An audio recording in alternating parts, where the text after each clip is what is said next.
you all want to go to the bar, right?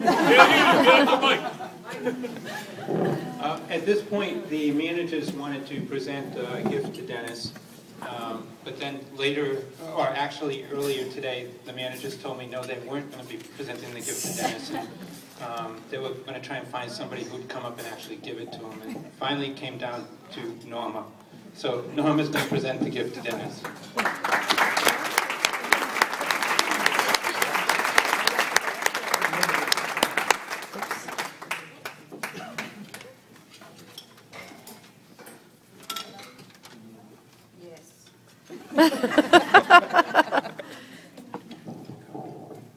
Randy's a hard act to follow, but I want to read a short poem that was written for Dennis by an employee who wants to remain anonymous.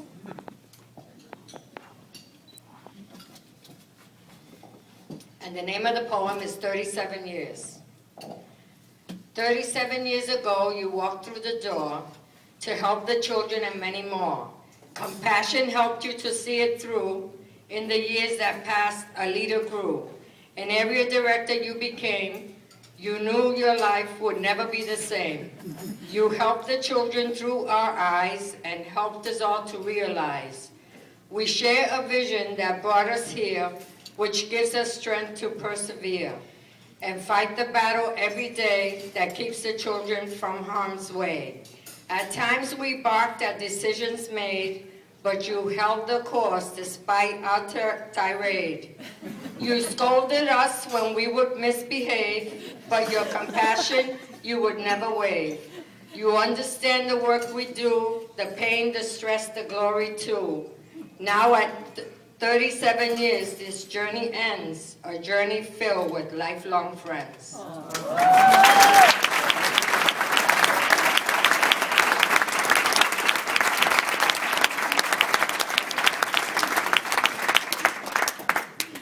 On behalf of all the guests who are here tonight, and your management team, we want to present Dennis with a gift card from the Apple Store for $1,000. Wow!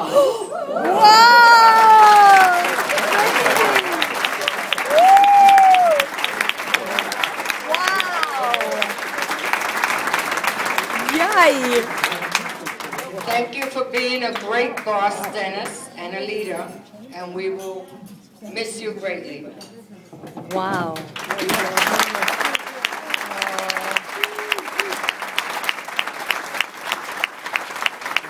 Jeez, man.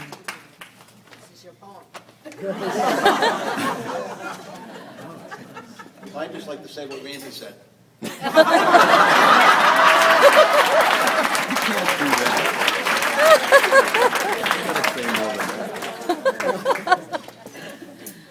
Thanks to everybody that got up and said something. And I've always wanted my name to be in lights, but I didn't want to be behind Jed and Darlene's redneck wedding. I didn't quite get that. So I got another gift too while I was sitting down. It's a nice watch. It's got my name on it, but I can read through it. It says Mr. Brennan. I don't know. Due to extreme budget cuts, the department is unable to continue awarding gold watches. Silver watches are, and now plastic is in vogue. So. Pretty nice. So Pam, where's the teleprompter? With what? Teleprompter.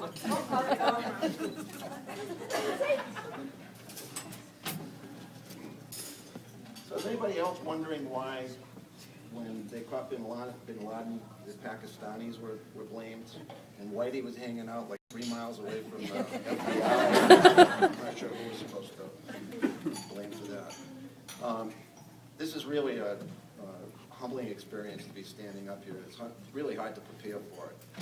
Some of the more twisted people in the room probably have already made bets on the over and under. How long I'm going to actually speak or not. And probably some people have actually made a bet on whether I'm going to start to fly. So, I'm not supposed to be heckled here. So I want to thank Dennis. I always like to thank John and Randy for the nice words. John actually was instrumental in my decision to leave.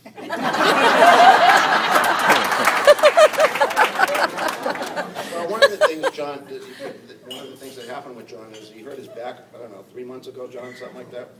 And he was, and he said, can you imagine somebody with a body like mine looking like the body that you should have? So other people made some comments too that made me think it was really time to retire. Things like, I remember when your mustache was the same color as your hair. And my favorite was people actually started to say things about my cell phone publicly. Oh, sorry, Matt. I don't know what's wrong with that.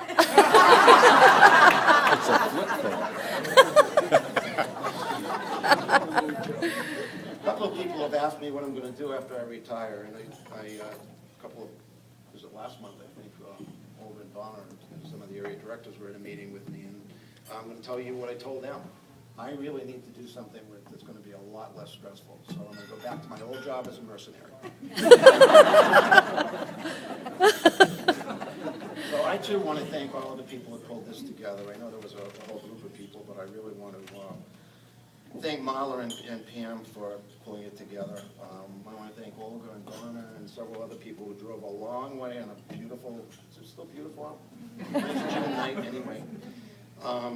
And I'd really like to thank all of you who mentored me, befriended me, kept me out of jail, gave me shelter both literally and figuratively. I'd also like to thank Janet, my beautiful wife. She's my best friend.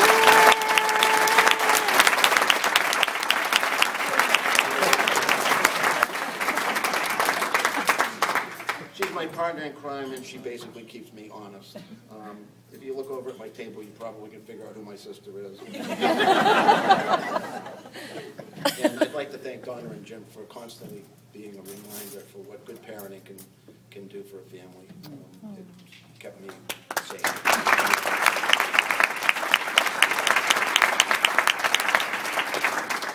And I'd really like to thank my unbelievable circle of friends. You guys have been my lifeline in ways that you really don't know. So to my circle of friends, I really appreciate that. Extremely grateful to the foster parents that I've worked with. Parents like, some people don't believe it, Bill, Ginny, Peter, Gloria, Hilda, and Ann, assistant government agencies, law enforcement, judiciary, our school partners like Dr. Finity. I'm happy to see, I haven't seen him for 2 years since he retired, who help us do this work. In the last 10 years, I've been lucky to work with a great group of fellow area directors across the state, and in this region, Steve, Chris, Marty, Frank, Michelle, Sandy, and Jay. And when regional directors like Bob, who several people have mentioned, Marty, Randy, Chris, and Terry, thank you. Most of all, I want to thank all the DCF managers, lawyers, administrative staff, social workers, supervisors in the 6 area and regional offices I've been fortunate to work with and learn from. If I were to name all of you, we'd be here for a couple more hours, and I really want to get to the bar because I can say this speech. So cleaning out your desk is like cleaning out the attic before you move. You find all kinds of things. You find some things that should have been discarded years ago, like how to turn a computer on. A couple of layoff notices.